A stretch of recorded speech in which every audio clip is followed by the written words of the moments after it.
guys, could you give me a glass of water?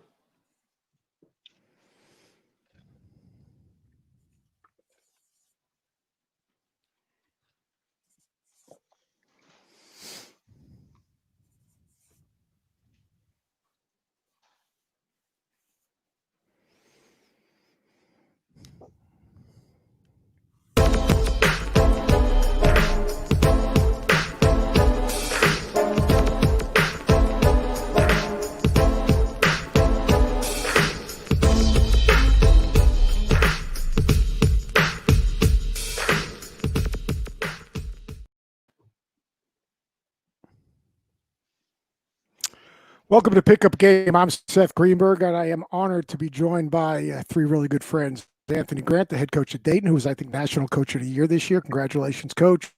Thank you. Tom Izzo, Michigan State head coach, and my good friend Kevin Keatts, who basically, when he was at Hargrave Military Academy, got me some guys, so I actually looked like I could coach. So I really do appreciate you guys being here. And before we start every show, we always try to make sure that we make a point of thanking the doctors and the nurses and the hospital workers and the first responders and all the people that are the ultimate teammates, risking their own lives for the good of others, which is so important. I think so many times it's a great lesson for all of our teams. You know, you think about it, you've got teams and guys are worried about shot selection and minutes and roles and everything else. And here you have these people each and every day getting in their cars and going to work and putting themselves at risk. There are so many that are doing so many good things for all of us. And the other thing I wanted to really quickly say, I saw a video yesterday. Rex Chapman's Twitter follow is unbelievable. There was a video yesterday that just, it really moved me. I think there are two words, humanity and compassion. And this video right here is humanity and compassion. And there's just two elderly people who are getting the assistance of people in the community to help them get in their cars to get home with nothing else but just caring for someone else. To me, this is what our world needs. You know, we're dealing with a pandemic, an epidemic. Well, we need an epidemic of humanity and we need an epidemic of compassion. And it really starts one person at a time. We're not fixing the world in one day, but we can fix it one person at a time, caring a little bit more, trying to reach out and do something for someone else. And that video just, I follow Rex, but that thing just moved me. Just really quickly on that note, with everything that's gone on with the pandemic, with everything that's gone on, obviously, in our society, what kind of conversations, real quickly, are you guys having with your guys? Because I know a lot of you guys aren't on campus. And how are you reaching out and connecting with them? And where are their hearts and where are their minds with everything that's going on? Anthony, I'll start with you, and then you guys just bounce it off each other. Yeah, well, the last few weeks, I think, has put all of us in a place where we've had to have, I think, some conversations. Number one, with ourselves, just in terms of what's really happening and what we're aware of. And obviously, we're all going through the same thing with the pandemic, and we're at home, so we're more aware of what's going on around us every time you turn the TV on. So I've had conversations, with my family, and I've had some conversations with our guys in regards to what's going on. And I think, a couple of things to me stand out. Number one is giving our guys an opportunity just to be heard and to talk about their experiences and their opinions. And then, the other thing is an opportunity to educate and educate myself, educate our staff, and educate our players as to, some of the issues that have been going on. Obviously, you look at what happened with George Floyd. That kind of was the I guess the spark plug for everything that you're seeing across the country now. But even before that, the Black Lives Matter movement and how it was started, and some of the things that we consistently have seen that have taken place over the course of decades. I think it started a conversation that I think the young people in our country are really, the force behind this movement, which is great to see. So I think our part as leaders is to try to create a platform where they have a chance to use their voice and they can be educated in terms of what's going on and how they can impact not only our teams and our campuses, but our communities in the world. Yeah, I would say, Anthony, well said. I look at it from two standpoints. Seth, as you know, I have two boys who are 16 and 12. And, one of the toughest conversations I had to have with those guys is to sit down and talk about what happened with George Floyd. It was a conversation that was tough for me because obviously my dad had to do some of the same things that happened, having a conversation with me. I remember in 91, I was 17, 18 years old, and we were talking about, what was going on at that time, which was really, really a tough situation. With our players, I got them on Zoom and I let them vent. I wanted to start the conversation. I said a few things at the beginning and the end, but I wanted to hear where they were coming from, and they came from a place of just not understanding. I think, with my own kids and even kids that we recruit, every family raises their kid to love and not to hate. And when you see, 8 minutes and 46 seconds of someone putting their knee on someone's neck, that's very disappointing. I've said all along, if I don't care what color you are, or if you don't have a problem with that, then there's probably something wrong with you. It's a little different. I'll give our kids, with the platforms that they have with Twitter and Instagram and everything else, some of the stuff has kind of brought us more closer together. And I like today's kids because they're standing out, they're protesting, they're speaking their mind, and we have to continue that. I think that has to continue, not just for right now. I want to say for 8 months from now, we got to continue that conversation. And I think it'll go a long ways with everybody. But our kids and us as coaches, because we have a platform, we have to speak out against racism. We have to talk about it. When we sit in kids in families' homes and we talk to their parents, we tell them we're going to take care of them. And I think that's part of our duty. Well, for me, it's a little different because, I haven't gone through those things, and make no bones about it. So I loved what Anthony said about educating, and Kevin, you said the same thing. I had a Zoom call that night with my players, the same, and tried to get them to talk and speak and kind of tried to figure out, where am I on this whole thing? Unless you go through something, I don't think you ever understand it. Seeing the knee on his face and having a chance to watch that, as unfortunate as it was, it just kind of made me think, what are we doing? What are we doing? And so the second thing I did was call some of my former players, the Magics and the Gregory Kelsers and the Steve Smiths and guys from the past, that were somewhere here before I was here. And then the Cleaveses and the Valentines and the Jaren Jacksons and Miles Bridges, the kids that, maybe were more recent.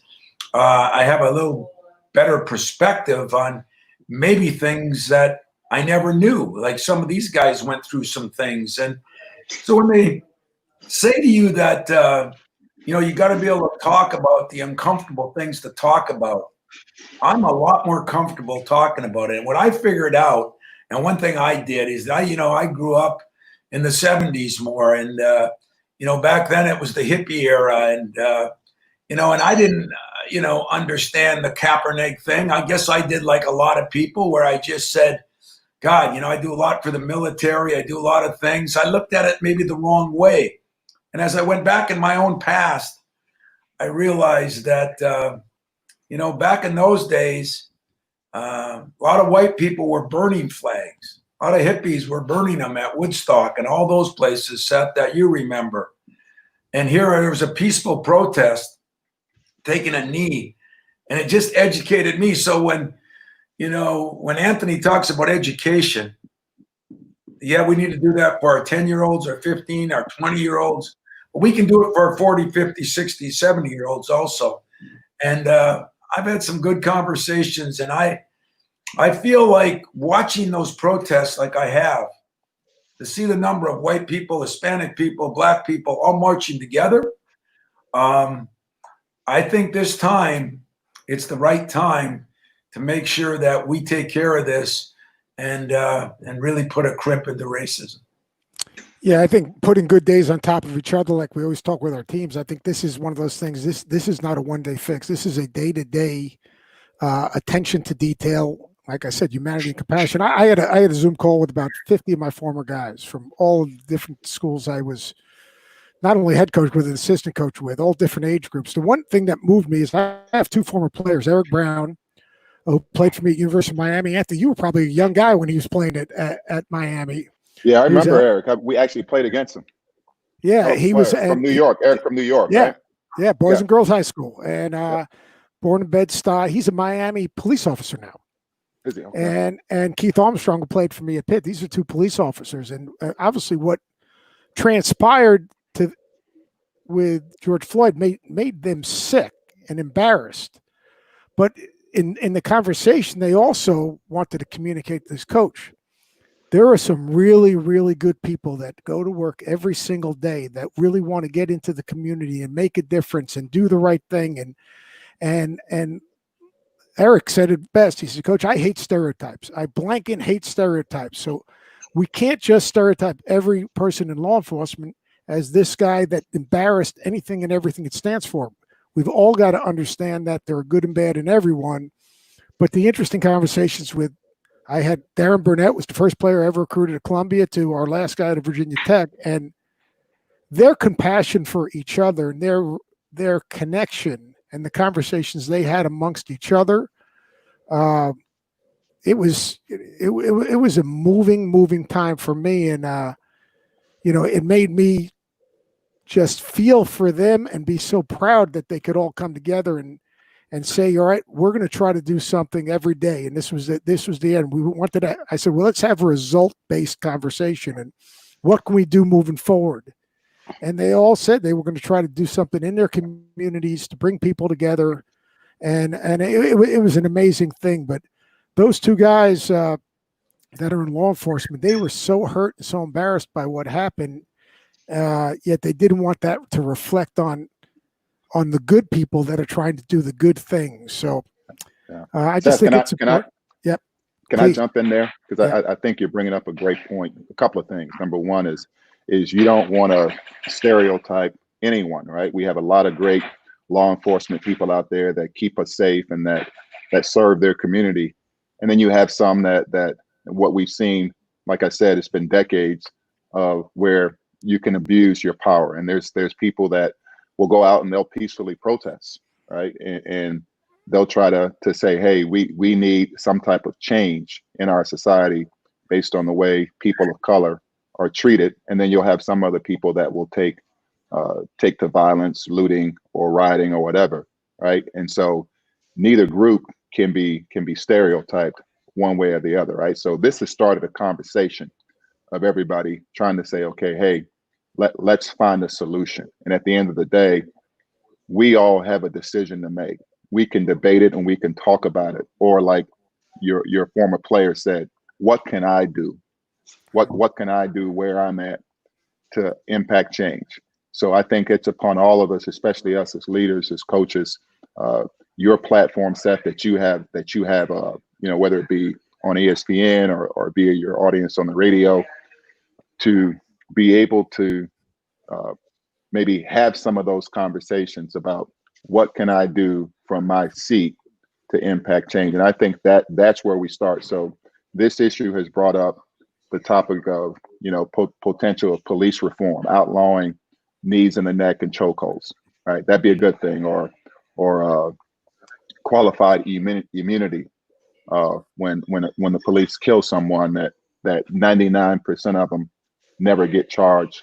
And when we see it, whether it's Eric Garner in a chokehold saying I can't breathe, or someone in their car, Philando Castile getting shot in his car when he's saying I have a weapon and I'm going for my permit, just those type situations where it's clear that a person's human rights were violated, and then nothing happens, or starting a conversation about, hey, how did we get here? What is systemic racism and how does it impact? And really us being able to open our eyes and take a look at it and say, okay, hey, here's what it is and what part can I play in helping to change this, whether it's hiring practices or education or whatever it may be, wherever you are. What can I do if you're a leader or in power some kind of way? How can I make a difference in my community or my campus or whatever? So I think if we start that conversation and then there's follow through, okay, not just, hey, I understand what you're going through and that sucks and I agree with you, it's not right, okay, and then we move on to the next thing, then nothing's changing, because this has been time after time after time again, and as a Black man, I feel it. I think we've Coach, you mentioned it. You haven't had to deal with it, and maybe for you it's been, hey, I've heard about it, but it doesn't really impact me. But for a lot of the players that you coach, it impacts them on a daily basis, and that's not something that's an easy conversation to start. I can remember when I was a child, my parents never really had those conversations with me about what they saw with, the assassination of Martin Luther King, or what was happening with Medgar Evers, or just but basically they said, hey, you need to stay away from this neighborhood, or, no, you can't go there. Right. And so as a kid, it was like, okay, my mom and dad said I can't do that. I'm not doing that. They didn't stop to sit me down and say, hey, here's why, and here's what we're concerned about. Before you were born, or when you were 2, this happened. It was just, no, here's what you're going to do. Right. So, I think some of that stuff we have to look at it and say, all right, where can we take this in terms of helping the next generation be better? Yeah, and Seth, I'll Coach Izzo, I'll applaud you, and I appreciate you for the way that you're handling it with your team, by reaching out to former players. Because I had a Zoom meeting with our head coaches, and I was on the call, and obviously we don't have a lot of African American head coaches here at NC State. And one thing that I told everybody is, don't be fake with your players. Don't pretend like you know if you don't. Just ask questions and listen to them. And I'm here if anybody wants me to talk to their team about, certain things. Fighting racism is tough, especially if it's never affected you before. And so if it doesn't directly affect you, you don't see it as much. But we see it all the time. It's crazy. Even with my situation, I can go into a store right now and not feel great about it because I feel like somebody's watching me to make sure that I don't steal anything. And that's kind of tough, and that's hard to swallow when you talk about 2020 and being a Black male in this world. And so, what we have to do is, we need voices. We need not just the Black coaches to stand up. We need a lot of guys. We've got tremendous coaches with, that believe in everything that's going on with our young African-American kids. And we need everybody to have a voice and stand up. And I think if we do this, we can fight it. We can make it better. We can make it better, in 2 or 3 years. It may not happen overnight, but if all of us will band together and just say, hey, we're not going to sit here and tolerate this. And I know everybody's on this whole deal about, making sure that, all of our kids vote. I think that's a good start. In the ACC, we talked about playing a game on Martin Luther King Day. I think that's a great start.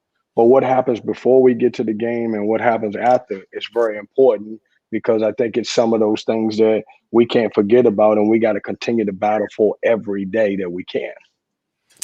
Seth, I'd like to add something to that, because I think both these guys brought some good points. And for you and I think this is a great time to say the white coach, in a predominantly 80% of the kids I recruit are African Americans. So I think we're the guys that got to stand up. It's hard to beat your own drum. It's hard to talk about, something in the Black community.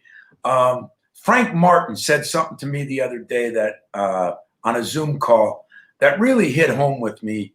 We were talking about some things. He says, Tom, I've done something you've never done. And Frank and I are good friends, and we've talked a lot. We're on some committees together. And I started laughing at him. I said, I did something you've never done. I won a national championship, and I was kind of kidding with him. And he goes, yeah, but I still done something you've never done. And he says, when my kid leaves the house that night, he's 17, I sit there and talk to him about how to deal with a police officer if he gets pulled over. Have you ever done that? Man, I mean, I was just taken back, and I said, no, I've never done that. And my father's never done that. And it was embarrassing. And it made me angry. It made me frustrated. And my wife's Hispanic, so I've heard a lot of things about different things that happen. I think all the players I've coached and where I live, what they've done for me. And I swear to you guys, I think the white coaches got to step up and talk about this and demand this equality that, as both of you guys have said, is talked about through generations and generations and generations. It's time to start living, walking the talk, as they say. And I think we've got to be part of trumpeting that. I'm glad I'm on with you two guys, because my own assistants, my own players, my own family, when I think of it, we've got to get this equality thing straightened out, quit talking and start doing. I think this conversation is awesome. I would add one thing. I think that, the one thing we all care about, we love our players. We want them to be successful. Right now, to me, the one area I think that is most important, I know all you guys care about it so much, is education. Education, not only education on topical, but daily education. The greatest way to help yourself is through education. And sometimes as coaches, that's an area you fight with your guys on. Do you think right now that will be easier conversations for your guys? Because like Anthony, what you've been through, what you've been able to accomplish, Keatsy, your road that you've accomplished is partially because of education. How important is that to really, really to me, this whole MBA academy thing scares me. The whole idea of guys, athletically leaving early. Guys can't wait to get out of school. And like I always say, the NBA is an exclusive club. How can we bring to the forefront, or how can, you guys, as you have teams, bring to the forefront just how important education is, and get that through to the families? I understand the NBA is everyone's goal, but the value of that education, making an education that's worthwhile, how can that get to the forefront now? I'll take that, Seth. And I think here's where you could help, right? Because I think a part of what our kids have been programmed to believe, especially in the sport of basketball, is that it's about the quickest path to the NBA, right? One and done, or leaving school early. And listen, I'm all for, the reason you go to school, the reason you get an education is so that you can put yourself in a position where you can earn a living that allows you to have some level of comfort and security with what you do. So if you're one of those small percentage of guys that have an opportunity to either go straight to the NBA or make a significant amount of money and eventually get to the NBA, or be 1 or 2 years in college and go to the NBA, I'm all for that. But the vast majority of the young men that play college basketball, and specifically the African Americans, they're in school for 4 years, or they probably should be. Okay. And so when it's all you hear talked about is, one and done, and this guy's leaving after sophomore year, and this guy's projected to be this and projected to be that, to me, it starts a dangerous expectation for young people, right? And so what percentage of Coach Izzo, what percentage of your guys, and you're constantly in the Final Four, you're constantly playing for championships, like you've been elite at what you've done. What percentage of your guys that come through Michigan State are first round draft picks that are playing more than 3 years in the NBA?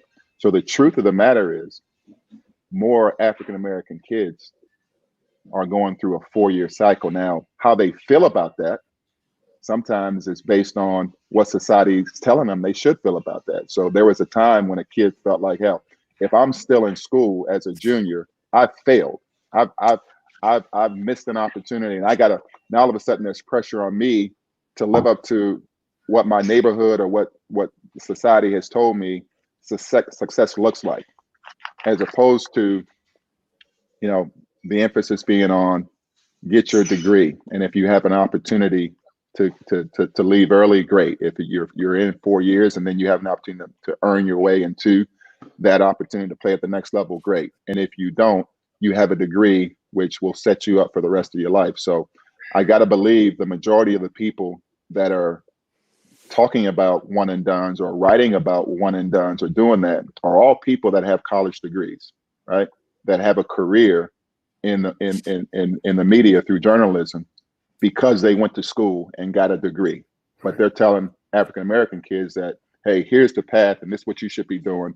And if you're in school for 4 years, that coach did you wrong, or that school's doing you wrong, or blah, blah, blah, right? So my thing is start a different conversation, you know, in terms of what's really true, right? Here's what's really true. The majority of our kids, and they all aspire, every kid on my team aspires to play in the NBA. And I'm going to do everything I can to try to help them achieve that dream while they're getting their education and they're getting their degree. Now, what other opportunities are available for someone that loves sports, but may not have the opportunity to continue to play after college? Okay, what about athletic administration? What avenues are we opening up for kids to get involved, not only just in coaching, but in administration or at the professional level? What are some opportunities to get in the door, you know, as a someone in personnel or in the front office or in video as a workout guy to eventually become an assistant coach? What are some different avenues for guys that love the game, that want to be around the game, could possibly utilize to stay in the game? What are some other areas that you can take advantage of? So maybe a little bit more talking about that. And I don't know, that obviously that's probably not going to attract a lot of people to read your article or listen to you, but that's the truth. Yep. So. Yeah, that's something I find. I got to be honest with you, because I'm right with you guys. In the meetings I sit in, I fight it weekly. Like I say, like we're like I'm going to use an example. Like the kid Matt McClung, I probably shouldn't use him as an example, but like just it kind of bothered me that we wrote an article that, oh, well, he's had 11 interviews. Well, you know, personnel guys have nothing to do. So they're going to interview that guy, but he's not a pro. I'm just being truthful. I mean, like we've got to value education. We've got to value education across the board, and we've got to stop talking. There's such a small percentage of guys that are the elites, the ones you were talking about. Most of the guys, it's really hard. It's a very exclusive club. I mean, that very few make. And there's 450 guys in the NBA. 450 jobs. You've been there. There's 450. We've got over 200 underclassmen trying to get into a 60-person total draft. I mean, that is such a good statement Anthony brought. I bet you Kevin agrees with it. I mean, I've got 2 kids that are still, listen, none of us have any problem. If a kid is capable of Jaren Jackson, for me, after 1 year, you know, he still wanted to come back to school. It just got to the point where he was going to be drafted too high. And God bless him. But, you know, his family, he was mature enough. I think the problem we have is a lot of these kids are talented enough, but not all of them are mature enough. Now, I haven't been to the NBA. I've had my chances to go. Anthony, you've been there. Kevin, I don't think you've been there. I have not. I thought I was good enough, but I wasn't. Yeah, well, I'm a coach even. But, I mean, it's not an easy path. I mean, when Magic comes back here, Gary Harris, I mean, so many guys that say, hey, guys, Steve Smith always says, you know what? It's great and the money's great, but it's a job, you know? And I think Anthony's right. I think we've done him a disservice, even us as coaches, Anthony and Kevin. I mean, how do you recruit a guy now? Hey, what's the first thing they ask? How fast can you get me to the league? It seems like those that have had the most players there, that's the new normal. That's not the new normal, you know? And I think education's great. I think it is important, but I think we're doing a poor job, and I think what we have to do is get a better relationship, NBA and college. I think we've done a poor job of that. My buddy Steve Mariucci was in the NFL, if you listen to him talk about it, it's so much better. And I don't think there's anything wrong with either side. I just think that we're not working together. You talk about what's best for the kids. What would be best for the kids if all of us put our brains together and we did what was best for the kids, help them get educated when they're ready to go. But let's not tell them stories. I mean, every one of my kids have had 15 Zoom interviews. Hell, I think they want to interview me. I don't know if it's as a coach or as a player. I mean, they're interviewing anybody. That Steph, you're the only guy on the planet that hasn't been interviewed by an NBA team to be a player. And I laugh about it, but it's so true. And I just think I love the guys that are honest. And I'd be interested, Anthony, because I know Billy well. And when I talk to him about a player, it seems different. I think most GMs, most coaches, they don't want guys that aren't ready to go to the league. And yet there's agents out there, there's people out there that are putting so much pressure on these kids. And what it's more of now, I think you guys would agree, it's the parents of the kids we coach. So we have a lot of blame. We always give, the 18-year-old, boy, it's our fault. We're the ones that got to do a better job, and you do in the media. So I couldn't. And I think, and again, I said media, but I think you're right. I think it starts at the grassroots level. Like, hey, here's what we should be emphasizing. Here's what we should be talking about. And listen, every kid is not made out for that path to say, hey, I'm going to be a 4-year guy in college, and my degree is what's going to take me. We're in a day and age where you're seeing kids have success that never went to college, right? Just because of social media and the platforms that are available to them and the way they learn. So what we do at this level is a combination of provide opportunities from an athletic standpoint, but also provide those opportunities from an academic and social standpoint where they can learn, grow, mature, and be better, right? And so I think we have to understand what we have at the college level is coached different than what the NBA provides, right? So there are some kids that quite honestly, when I was with the Thunder, that came out early, right? And with the knowledge that they probably weren't going to be drafted and most likely wouldn't be on an NBA roster at that point. But the opportunity for them to make $50,000 and to be able to live rent-free and to get training on their chosen craft was a better path for them individually than being in school. And they said, okay, hey, here's what I want to do to work on the career that I want to pursue, right? And so having an avenue for them to do that was probably the right thing. Now, as a coach, as a college coach, you're saying that if this guy had stayed, he could have been better off. But if that's not what he wanted to do, like, I'm all for, hey, you've got options, but let's not, with the word we used there earlier, stereotype or vilify one over the other, right? But I think we have to have an honest conversation just in terms of, hey, here's what the reality is. Okay, here's what reality is. So at the end of the day, if that ball stops bouncing for you at 24 or you're 34, you still got a lot of life left. Okay, and maybe you'll be a guy like a Steve Smith or a Magic Johnson or someone that's had a long enough career that they can be pretty selective in what they choose to do, right? And maybe even without a degree, doors will be open for them because of the magnitude of their of what they've been able to become because of the sport. So they'll get opportunities. But for the vast majority of kids that come through college to play sports, once they're done with college, that fame and that attention is now gone, and now they've got to go on and figure out what avenue am I gonna be able to explore in life in order to be successful, and not get that cycle again of systemic racism where doors are closed because of whatever. Okay, so Seth, when you brought the conversation up about education, to me, I think what we have is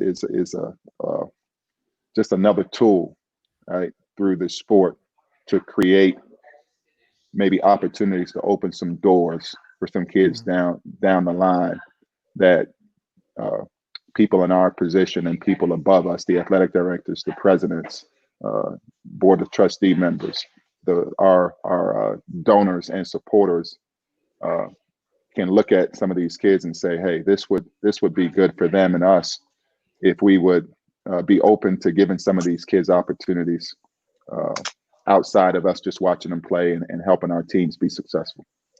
Hey, Kevin, I got Chef, a question for you. And I'll take your question. I want to add one thing to that. I think Coach Izzo touched on it, so did Anthony. I thought their points were great.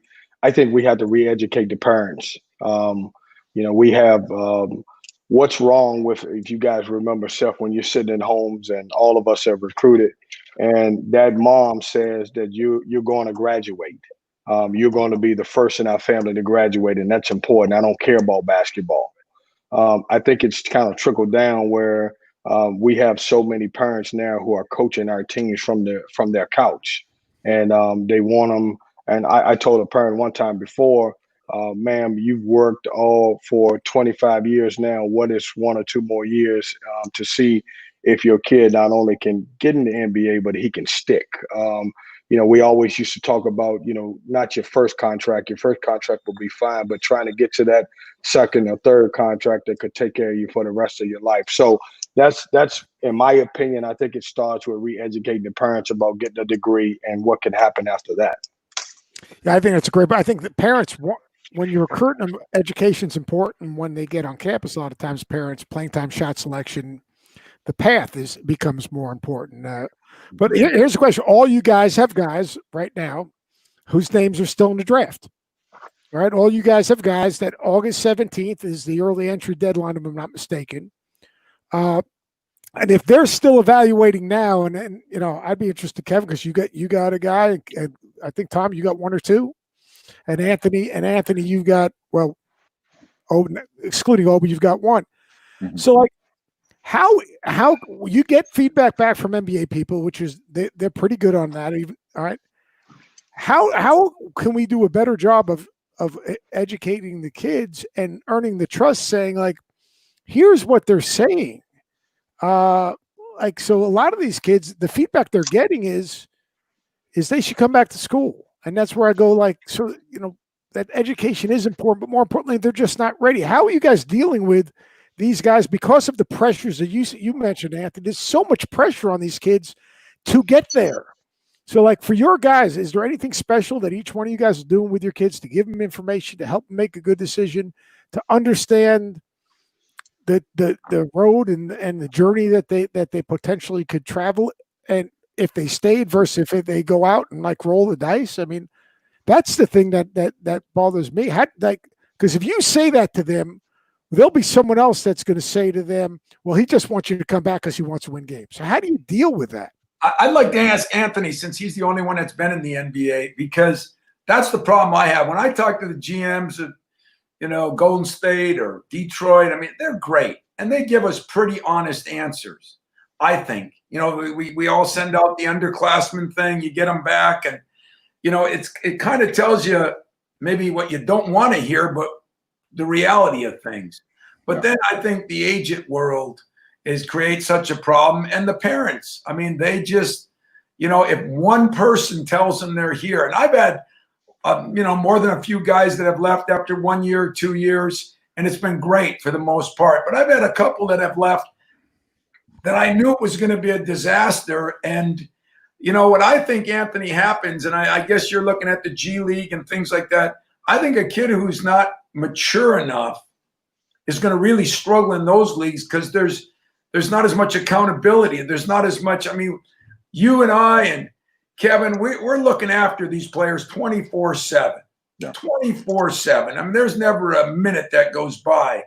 And I think they get sold a bill of goods. I don't think it's always by the teams. I just think it's the outside people. And it goes back to the pressure that's put on them. That's why it's easier in football. They have a 3-year deal. If you had 3 years, it's like this transfer rule coming out, If you didn't get the transfer your first year and you get a kid for the second year, usually things work out. It's just kids are so frustrated. They want to get somewhere so fast that I think a lot of mistakes are being made. And, And I don't think it's the teams necessarily. And I don't know what Anthony's thought. Yeah. I do have a trouble with the G League in that, Anthony, myself, because I think if a kid isn't mature enough, now you're going to a league that is a little more hectic and chaotic than even the NBA without the money. Yeah. You can still make it, but there's not a lot of guys that I think come up that way anymore. Yeah. Yeah, I guess I can see it from both sides. Having been in the league for a couple of years, I think every organization is different, right? So in college, you have some programs that have a tremendous culture that's in place so that when kids come in, they can have success just by falling in line with that culture. And I think it's the same thing at the next level. Some organizations are more prepared to facilitate that path for kids through the G League and onto an NBA roster. But at the end of the day, at the next level, it is a business. And that's the part that nothing, whether it's the grassroots, high school, or even college, prepares our kids for it to be a business, right? So Kevin, you talked about we have to have conversations with parents about, hey, here's the involvement or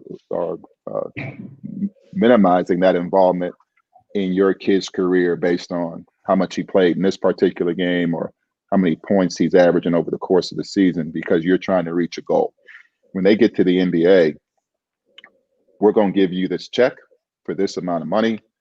And whether you're playing 40 minutes or you're playing 4 minutes, you're getting this check every couple of weeks, every month. And as long as you cash that check, then you're agreeing to whatever you're getting based on the situation. And then, my thing with trying to get kids to understand how it's a business, so I'll take Obi for an example. As a freshman, Obi came onto the scene and became the A-10 Rookie of the Year. He was first team All-League. He was the first guy since Lamar Odom to be first team All-League as a freshman, right? And so he had a desire to go through the process after his freshman year. Because of he had really good people around him, his mom, his uncle, and his support group was small. We were able to have some dialogue with them and say, hey, here's what you're looking at. So like anything else, if you have a chance, you're in business and you can say, I can get this player for a quarter of what his value may be a year or two from now based on projections. If he comes out, so whether that's an agent or someone within a team, being able to say, hey, here's a guy a year or two from now could be a top 5 pick in the draft. But if he comes out now, he's a relative unknown, and we can get him as a non-guaranteed second round pick if he chooses to stay in the draft. Okay, now that's a business decision that, okay, I got to look at that. So being able to educate kids and understand once you make that decision, okay, and now you're in a 2 or 3 year contract and you're making this amount of money.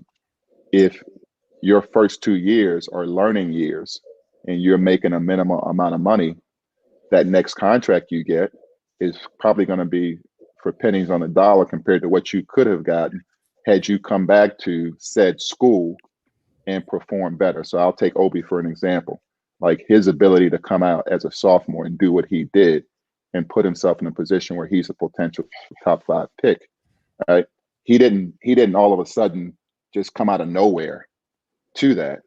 It was a process for him, and he and his family, the people around him, were able to look at it and say, we trust the staff there. We trust his abilities, and we can see that if he comes back, he is a potential first-round draft pick, which not only puts more money in his pocket, but it creates more opportunity at the next level for him to get those opportunities to develop quicker. And when that next contract comes now he's got a chance to really, get his value, right? So I look at it in terms of understanding that it is a business at the end of the day, and you try to educate these kids. So like for we had 2 that were in the put their names in to declare for the draft, and at the end of the year, when the year ended, I told both of them this would be good for you to do to go through the process, okay, and just gather information and learn, because they all want to play in the NBA, right? So I feel like, hey, go and explore it and see it. And at the end of the day, yeah, you have sometimes you have outside influences, whether it be agents or they're maybe some of their coaches or people around their families that have a level of influence. Okay, but then you also have the ability to communicate with them and talk to their parents and figure out, okay, here's where we are. And at the end of the day, kids are going to make decisions like anybody else makes a decision. Like I could have, a dear family member that decides, you know what, I'm gonna quit school and I'm gonna start a record company, right? And hey, that may not be a great decision, right? But you have the freedom to make a poor decision. When student athletes sometimes make poor decisions, we act like the world's going to end, right? But typically, hey, we all in life have a chance to make decisions. So we just try to educate as best we can and tell them the truth in terms of here's what you're looking at, okay? And then based on that information, okay, you have to make a decision that you think is in your best interest. I think for our kids, at least I can speak for we had two, Ibby Watson and Jalen Crutcher, to go in the draft. I told them that they needed to go through the process and get that feedback. And Seth, as you mentioned, most of the NBA teams are coming back and saying, hey, here's where we project you. And this is a chance for us to gather information on you, okay, and learn more about you. So maybe a year from now, or if you happen to stay in the draft, that's a choice you got to make. We're going to give you one view of it. Your coach is going to give you a different view of it. You guys have to decide what's in your best interest. If you go back to school, we have intel. If you don't go, okay, we know where you are, and we'll follow your progress, whether you're on a G League team or you're overseas or whatever it is you're doing. If you're still in the game, we have intel, and we're going to follow you and see what happens. So that's been my experience, the way I see it. Let me ask you guys something, kind of change the subject a little bit. Like Kevin, North Carolina, they kind of had a little bit of a spike, but when you speak to your guys, the virus obviously shut down the world.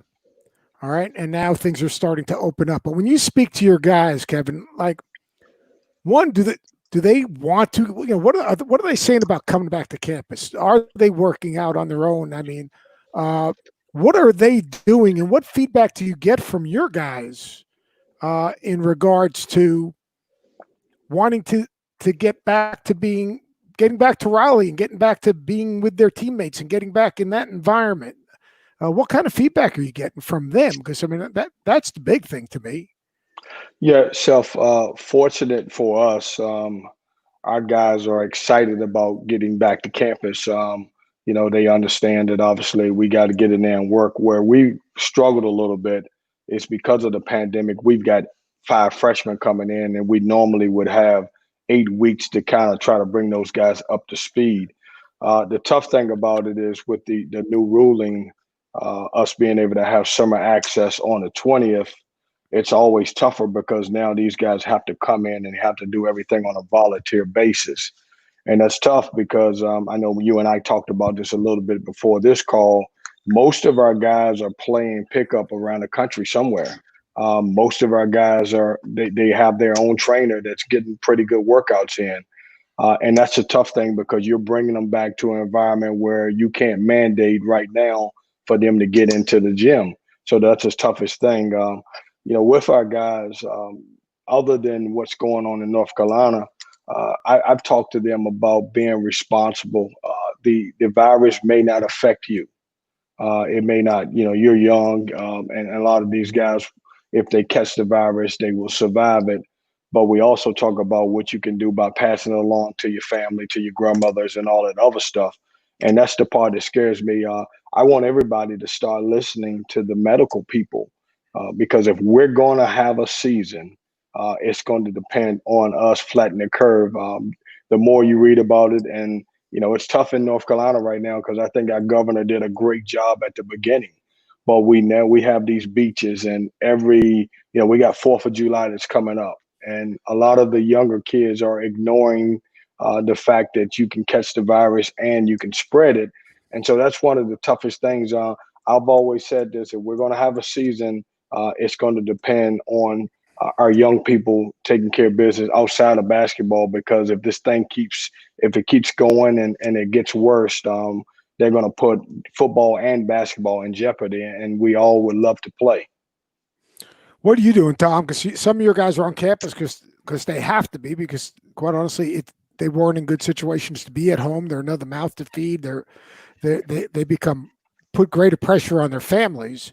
Like, what's your guys feeling right now? Like, what's in their hearts right now? Yeah, we talked last week, and I think Bobby Huggins spoke up a lot about, as Kevin said, they're playing somewhere. So would you rather them in a controlled environment? I say yes, and I agree with Kevin too. That me personally, I'm so sick of the politics. I'm fed up with the politics. I just like to hear from the medical people, not the political people, and I'll do whatever they think is best. I mean, we all want our players' best interest in mind. As we learn about everything, your health is still the number one factor. But I like having our players here. They came in last week. They tested.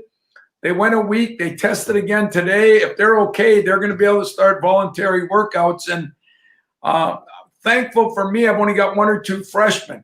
So I've got a veteran team. If I was Kevin, and I'm not sure what Anthony has, but if you got 5 freshmen, boy, you better find some good leadership to help. But I still think having a strength coach in there is going to be good, and a trainer, and just getting some normalcy back in their life is going to be very, very important. But the way this thing has gone with the political aspects of it, it kind of sickens me, because I'd rather much more listen to the medical people than the political people. Anthony, you guys back on campus yet? And what are the conversations like with your guys? Because here's my take. Let me throw this out to you, Anthony, and the whole group. Like my take is, if you get these kids back on campus, you get your players back on campus, they have access to world-class medical care. They've got safe environments that are probably as sterile as can be. They've got nutrition. They've got, God forbid, something happens. Even something happens and they test positive, they're going to have instant access to medical care. Is that a better environment right now in terms of moving forward than being and probably greater discipline, because there's more activities eventually that's going to be going on in their lives? I mean, where are you guys with, let's get them back so we can get them and put them in a little bit of a cocoon and support them and make sure that they have medical care and make sure they have support systems available to them? Does that make any sense? Yeah, I agree with what Kevin and Tom just talked about, just in terms of, most of our guys, we're not back yet. So most of our guys are at home, and, they've got different opportunities where they're at, either to work out on their own or to play in some type of organized fashion based on the states they're in, and their access to gyms and people. So our plan is to bring them back within the next couple of weeks here, probably after the July 4th weekend. And then, that structure and ability to work with our medical staff, the ability to be together, and start building some type of cohesiveness within the team. I think we're all looking forward to that.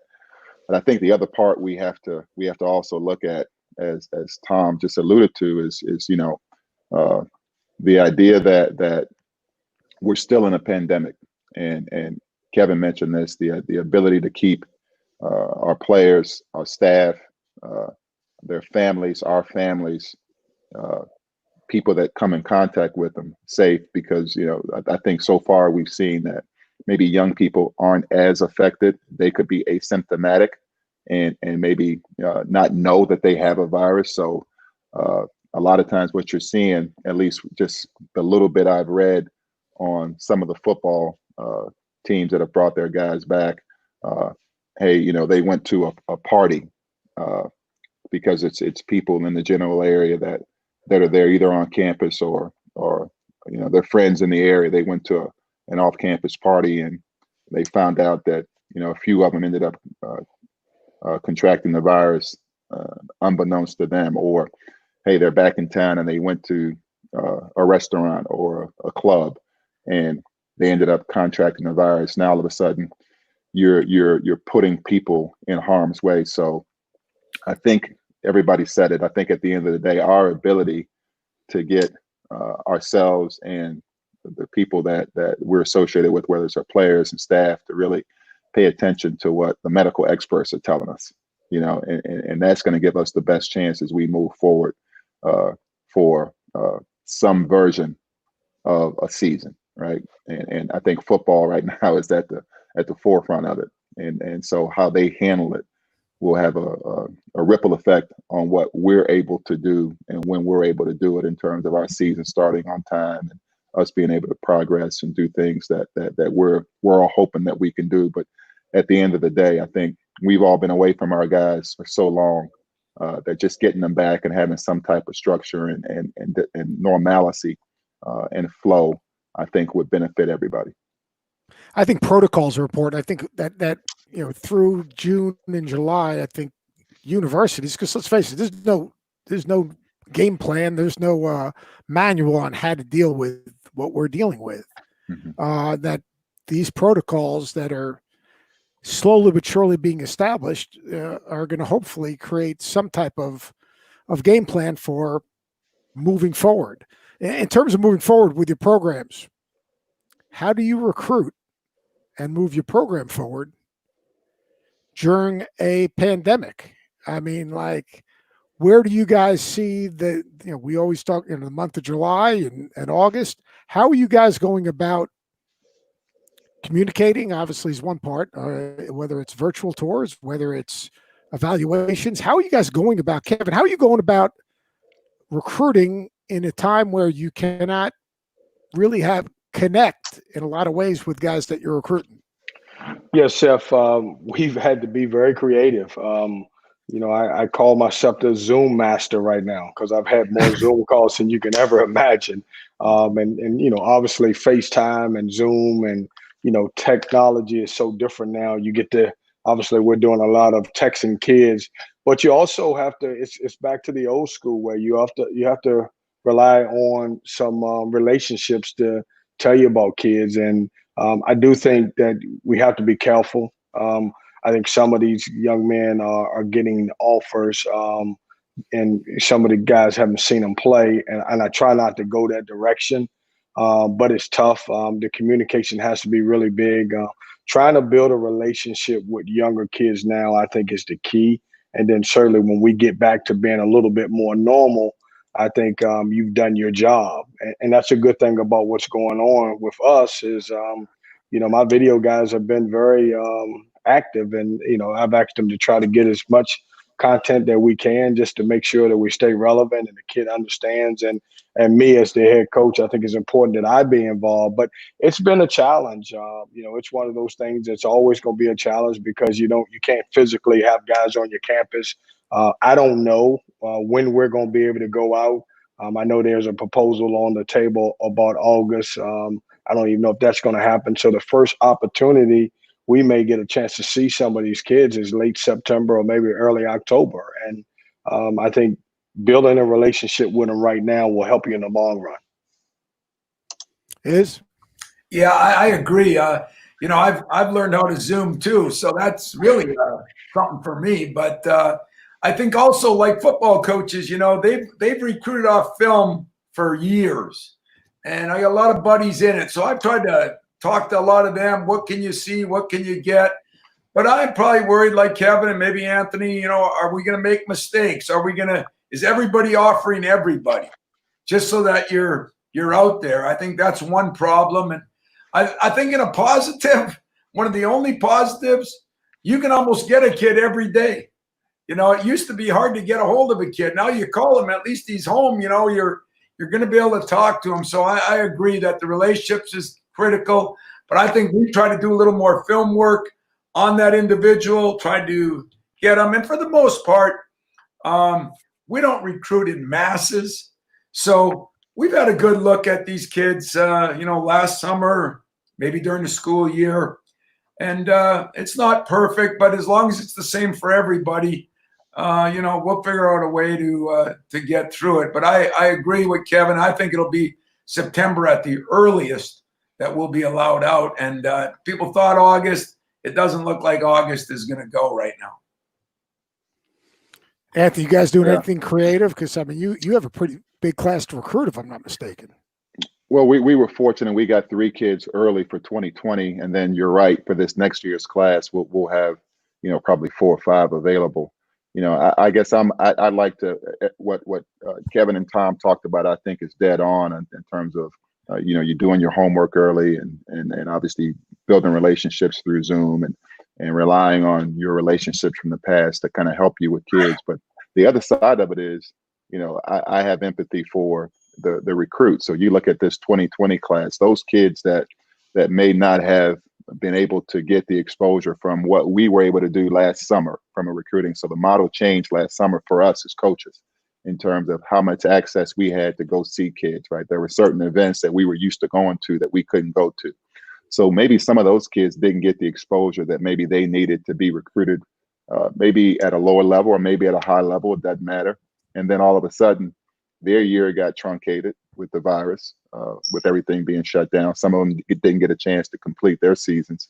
And then that impacted their recruiting. And then now let's throw on top of that the portal, right? And however many kids it is, 800 or something that are in the portal that are transferring. And a lot of us as coaches are saying, hey, if we got a chance to look at a guy that has college experience, we can do some recruiting through the portal. And that's just the nature of the business right now. So how is that impacting the 2020 class or the 2021 class, right? So those kids that we haven't had a chance to put eyes on because we lost spring recruiting because of the pandemic. We're losing the summer recruiting because of the pandemic. And those kids now, maybe we'll see some of them in September or October, depending on what happens here. But now they're going through that cycle. And then at some point, you're going to have another group of kids that'll be in the portal. And it looks like potentially the NCAA may say, hey, whoever enters the portal, you could be immediately eligible for wherever your next destination is. So you're talking about having like chaos in recruiting.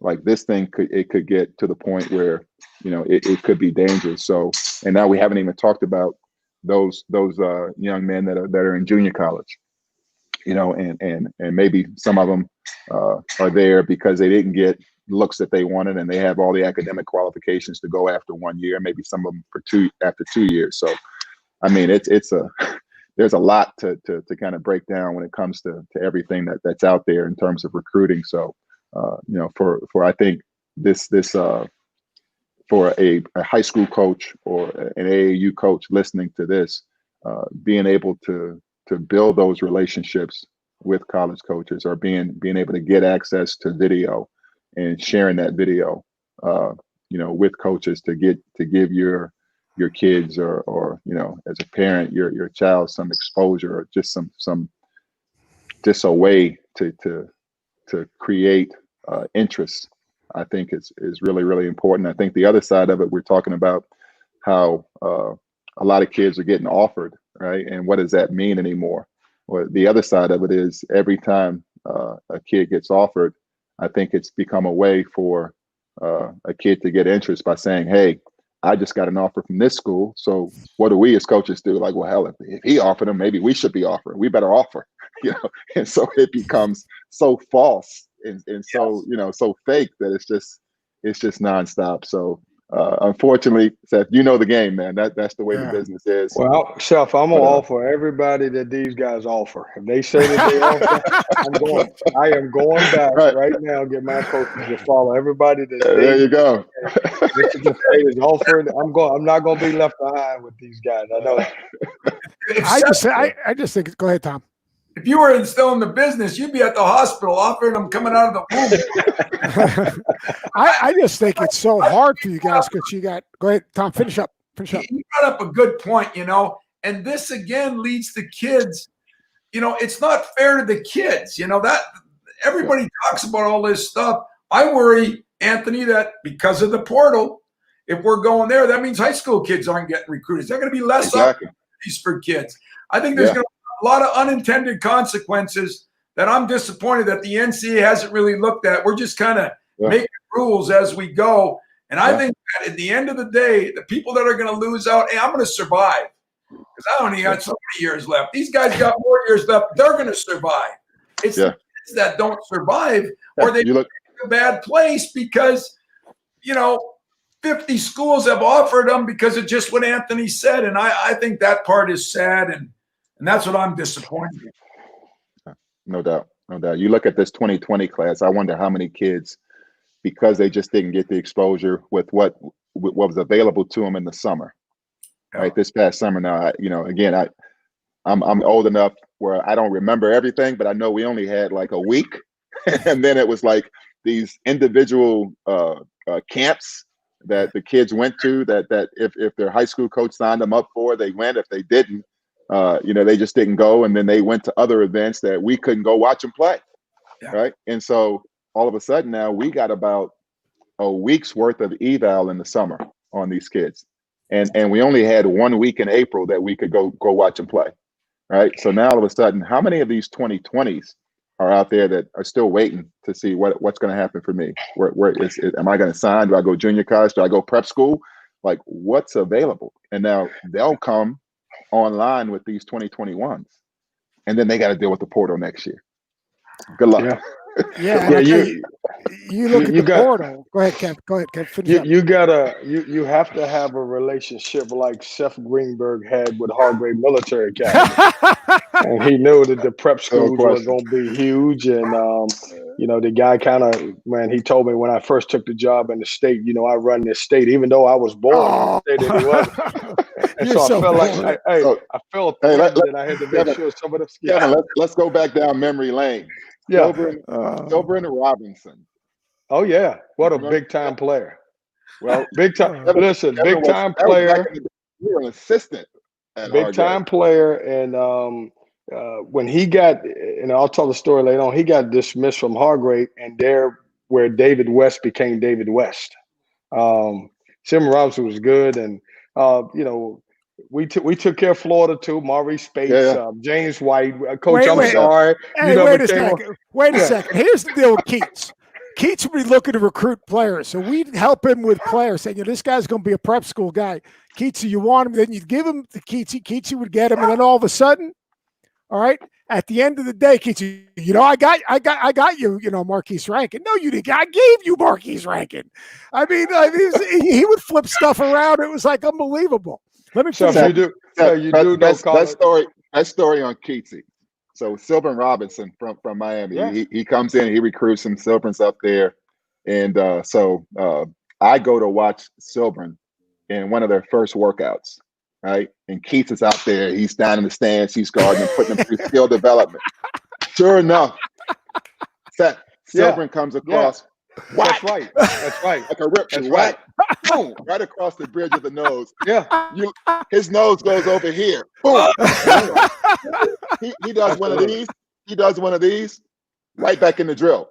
Finish the whole workout with a broken nose. Now Keatsy stole marshmallow. Let me tell you something. I knew I couldn't play for Tom Izzo if I wasn't tough. I snapped that thing back in and snapped it back. Absolutely. Hey, I couldn't let him see me cry. I mean, that brought tears to my eyes. I was like, look, I can't let that happen. It was. I think that was the first workout of the fall.